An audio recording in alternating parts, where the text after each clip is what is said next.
দাবিগুলো পেশ করার আগে আমি অবশ্যই ভুয়া নার্স সম্পর্কে আপনাদেরকে বলতে চাচ্ছি।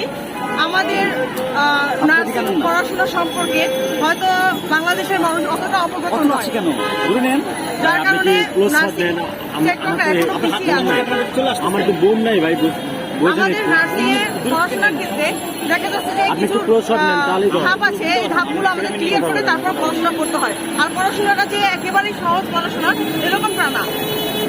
প্রথমে আপনার হচ্ছে গিয়ে এসএসসি একটা ভালো মার্ক ক্যারি করতে হবে। একটা মিনিমাম মার্ক থাকলে আপনি ফর্ম ফিল আপ করতে পারবেন। এরপর আপনার এক্সাম হবে, সেখানে আপনার টিকতে হবে। তারপরে আপনি একটা মিনিমাম নাম্বার ক্যারি করলে আপনি বেসরকারিতে চান্স পাবেন। একটা ভালো নাম্বার ক্যারি করতে পারলে আপনি একটা গভর্নমেন্ট নার্সিং কলেজে আপনি পড়তে পারবেন। সেক্ষেত্রে আমাদেরকে পড়াশোনা করতে হয় diploma in nursing science and midwifery. 3 থেকে 3.5 বছর ওখানে দেখা যাচ্ছে ইন্টার্নি মিলিয়ে 4 বছরের কাছাকাছি চলে যায়। তারপরে যেটা আমরা বিএসসির কথা বলি, সেখানে ইন্টার্নি মিলিয়ে সব মিলিয়ে আবার আপনার 5 বছর সময় ওখানে চলে যায়। এখানে আপনার শিখতে হয় কিভাবে, আপনার তো প্র্যাকটিক্যাল, আপনার পড়াশোনা তো করতে হচ্ছে, ক্লাসগুলো করতে হচ্ছে, প্র্যাকটিক্যাল আছে, ল্যাব প্র্যাকটিস আছে। এগুলো দিয়ে অবশ্যই আপনাকে একটা যোগ্য নার্স তৈরি করতেছে তারা, যাতে করে আপনি একটা ভালো সেবা জনসাধারণকে দিতে পারেন। অথচ বাংলাদেশের বিভিন্ন জায়গায় কিছু 6 মাস, 3 মাস, 1 বছর, 2 বছর ট্রেনিং দিয়ে তাদেরকে নার্স হিসাবে দাঁড় করিয়ে দিচ্ছে। তারা দেখা যাচ্ছে এসএসসি পাস করেছে এরকম, আবার অনেক জায়গায় দেখা যাচ্ছে যে 8 পাস করেছে, একটা ক্লিনিকে প্র্যাকটিস করতে করতে একটা ইঞ্জেকশন পুশ করে এভাবে দেখিয়ে দিয়েছে, তারা ওভাবে পুশ করতেছে। ওভাবে করে হয় কি, দেখা যাচ্ছে যে সত্যিকারের নার্সিং সেবার জিনিসটা কি সেটা আমাদের জনসাধারণ পাচ্ছে না। আমরা আজকে জনসাধারণের স্বাস্থ্য সেবায় নার্সিং এর ভূমিকাটা নিশ্চিত করার জন্য আমরা আজকে এখানে নেমেছি। আমাদের আরো কিছু দাবি দেওয়া আছে, তার মধ্যে আমি একটা কথা বলি। আমাদের নার্সিং কাউন্সিলে যে রেজিস্ট্রার আছে, আমাদের নার্সিং একটা আলাদা ডিপার্টমেন্ট, সেই রেজিস্ট্রার কিন্তু আমাদের নার্স না। আমাদের মন্ত্রণালয়ে আমাদের নার্সের কোনো প্রতিনিধি নেই। এই সমস্ত জায়গায় আমাদের নার্সের একজন প্রতিনিধি অবশ্যই প্রয়োজন। যদি আমাদের অধিকারগুলো নিশ্চিত করতে হয়, ভাই আপনি আপনার ব্যথা বুঝবেন, আমি আমার ব্যথা বুঝবো, আমার ব্যথা একজন নার্স বুঝবে। অবশ্যই আমার প্রতিনিধি একজন নার্স হবে, অন্য কেউ না। এই হচ্ছে আমাদের প্রথম দাবি। পেশেন্ট কেয়ার টেকনোলজিস্ট, যেটা হচ্ছে কি আমাদের কিছুদিন ট্রেনিং করে ওরা হচ্ছে কারিগরি বোর্ড থেকে নার্সিং এর একটা লাইসেন্স পেয়ে যাচ্ছে। এই লাইসেন্স আমাদের নার্সিং এর মিডওয়াইফারি কাউন্সিল থেকেই দেওয়া হচ্ছে। বিগত সরকারের শাসনামলে এটা হয়েছে আর কি। এটা আমি বলবো এক কথা, যেটা দুর্নীতি তো কম হয়নি, আমি আপনি সবাই আমরা জানি। তো এই জিনিসটা আমাদেরকে বন্ধ করতে হবে। যারা লাইসেন্স পেয়ে গেছে তাদের লাইসেন্স বাতিল, আর যারা লাইসেন্স পায়নি তাদের ভবিষ্যতে কোনো লাইসেন্স দেওয়া হবে না। আর একটা আছে, সেটা হচ্ছে আমাদের মিডওয়াইফারি সোসাইটি। সেখানে দেখা যাচ্ছে মা ও শিশুর যত্নে, মা ও শিশুর স্বাস্থ্য সুরক্ষায় মিডওয়াইফারির ভূমিকা কিন্তু অতুলনীয় একটা ভূমিকা ওরা পালন করে যাচ্ছে।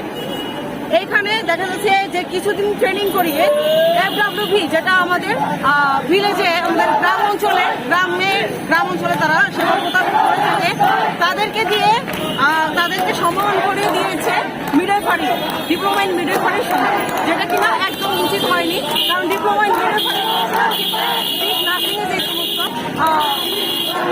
ফ্যাসিলিটিস, যে সমস্ত কাজগুলো করা হয়, যে সমস্ত পড়াশোনার ধাপ, যে ধাপে ধাপে নার্সিংটাও করা হয়, ঠিক একই ধাপে কিন্তু আমাদের মিডওয়াইফারিটা করা হয়।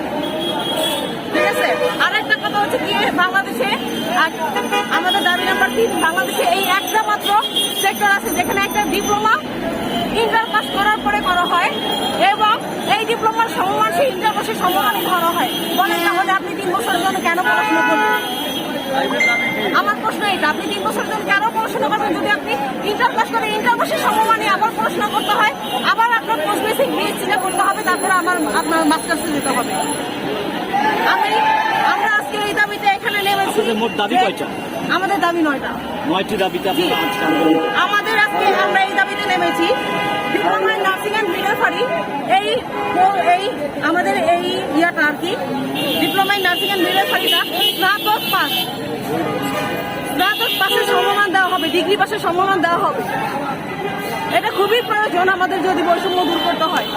কারণ আমি ইন্টার পাস করে আবার ইন্টার পাস করবো না, আমি ইন্টার পাস করার পরে আমি একটা অনার্স বা একটা ডিগ্রি আমার দরকার, এরপর আমি মাস্টার্স করবো। আমি কেন আবার অনার্সে ভর্তি হতে হবে? আবার কেন সম্মানে কেন ভর্তি হতে হবে? ভুয়া নার্স নির্মূলে আমাদের 5 নম্বর দাবি। আপনারা ভুয়া নার্স কাদেরকে বলছেন একটু বলবেন কি? ভুয়া নার্স আমরা বলতেছি যেটা আছে ডিপ্লোমা ইন পেশেন্ট কেয়ার আর technologist, diploma in patient care আর টেকনোলজিস্ট। এরপরে আছে আপনার কোনো নার্সই না, আপনি একটা ক্লিনিক খুললেন, একজন নার্স নামের একটা মানুষকে রাখলেন, 4-5 হাজার টাকা, 6,000 টাকা, 7,000 টাকা বেতন দিলেন, তাকে একটা ইনজেকশন পুশ করে শিখিয়ে দিলেন। আপনি বলবেন যে সকালে এই ওষুধ, বিকালে ওই ওষুধ, এটা দিবেন, তারা ওটা দিচ্ছে। অথচ একটা নার্সের দায়িত্ব কি শুধু ওষুধ দেওয়া? আপনার কার্ডিয়াক মনিটরে সবসময় আপনার ইনস্যুরেন্স চলতে থাকবে। আপনার কি হচ্ছে না হচ্ছে আপনার শরীরের মধ্যে সেটা নার্স আইডেন্টিফাই করবে। নার্স বলবে ডক্টর ভিটি হচ্ছে, ডক্টর এফ হচ্ছে, এরকম ভাবে বলবে না। নার্স যোগ্য নার্স যদি হয় সে ওটা বলতে পারবে। আপনি তো একটা মানুষকে এনে ধর্মরায় দিলেন ওষুধ দেওয়ার জন্য, সে তো নার্স না, সে বলতে পারবে না। জনগণের স্বাস্থ্য সেবা যদি নিশ্চিত করতে হয় তাহলে 24 সালে একবার স্বাধীনতা হইল, এই স্বাধীনতার পর থেকে অবশ্যই আমাদের অগ্রগতির আগাতে হবে, আমরা পিছিয়ে পড়তে পারবে না। ভুয়া নার্স প্রতিরোধ করে নার্সদের যোগ্য সম্মান দিয়ে তারপরে স্বাধীনতা রক্ষা করেন আপনারা। আচ্ছা, আপনারা ভুয়া নার্স যাদেরকে বলছেন তারা কি বিভিন্ন যে আপনার বেসরকারি যে প্রতিষ্ঠানগুলো গড়ে উঠেছে, হ্যাঁ, যেগুলো হচ্ছে আপনার 6 মাস ট্রেনিং দেয়, ট্রেনিং করানোর পরে নার্স হিসাবে তাদেরকে স্বীকৃতি দেয়, সার্টিফিকেট দিয়ে দিচ্ছে, আপনারা কি তাদেরকে ভুয়া নার্স বলছেন কিনা? এটার উপরে কিছু বলেন যে যারা বিভিন্ন যে ইনস্টিটিউট খুলে নিয়েছেন, তারা যে নার্স ট্রেনিং যে ফার্মগুলো তৈরি করেছে, এগুলা এই নার্সগুলো বেরোচ্ছে, এগুলা মানুষের জন্য, মানুষের স্বাস্থ্য অনেক ঝুঁকি মধ্যে আছে, এই বিষয়ে একটু ক্লিয়ার করেন। এটা একটু ক্লিয়ার করেন। আমাদের ঢাকা মেডিকেলগুলিতে দেখবেন যে আমাদের ঢাকা মেডিকেলগুলিতে দেখবেন আমাদের বিভিন্ন ব্যানার দেখা যায় যে 6 মাসের ট্রেনিং নার্স, 3 মাসের ট্রেনিং নার্স, 1 মাসে নার্স হন, 2 মাসে নার্স হন, এরকম অনেক ব্যানার দেখা যায়। এরাই মূলত ভুয়া নার্স তৈরি করার কারখানা, এরাই মূলত ভুয়া নার্স তৈরি করার কারখানা। এরা মোটামুটি ভাবে একটা ইনজেকশন দিতে শিখিয়ে দেয়, 2টা ওষুধ দিতে শিখিয়ে দেয়, নার্স হিসাবে তাদেরকে দিয়ে দেয় যে তোমরা নার্স। অনেকে চাকরির ব্যবস্থাও করে দেয়। আমাদের যে সমস্ত মোটামুটি ভাবে ছোট বড় সব হসপিটালেই ভুয়া নার্স আমাদের আছে, যারা নার্সিং সেবা দিয়ে আসছে, যেটা কিনা জনগণের জন্য খুবই হুমকি স্বরূপ। আজকে দেখা যাচ্ছে যে বিভিন্ন ভাই, আপনারা প্রেসের মানুষ, আপনারা বিভিন্ন জায়গায় কিন্তু রিপোর্ট করেন যে নার্সের জন্য রোগী মারা গেছে, নার্স এই করেছে, নার্স ওই করেছে। ভাই, আপনি কি একবার দেখেছেন যে ওনাদের কোনো লাইসেন্স আছে কিনা? যদি কোনো লাইসেন্স না থাকে, আমাদের হচ্ছে 2016 সালের গ্যাজেট অনুযায়ী 21 নম্বর ধারাতে একেবারে স্পষ্ট উল্লেখ আছে যে নার্সিং এর যে লাইসেন্সটা আছে, ওই লাইসেন্স ব্যতীত কোনো মানুষ নিজেকে নার্স পরিচয় দিতে পারবে না, নার্স হিসেবে কাজ করতে পারবে না। আপনারা কি সেটা দেখেছেন?